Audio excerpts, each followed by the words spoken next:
hàng vẫn mở cửa từ sáng, nhưng khách mua thì hầu như không có. Rồi. Sa sút là mối lo chung của 300 bà con tiểu thương ở chợ Ngon. Ta chỉ có nói là buôn bán hàng hóa không bán được, xăng đô lên cao nên là khó. Khủng hoảng chính trị đã khiến đồng nội tệ mất giá đến 15%.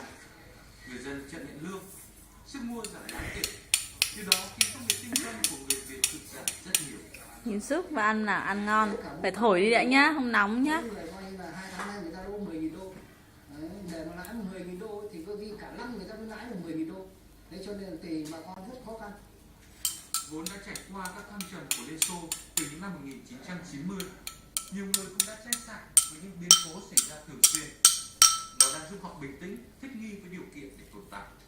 Ngoài khủng hoảng chính trị thì là khủng hoảng kinh tế cũng kéo theo, cũng làm cho bà con buôn bán ở khu vực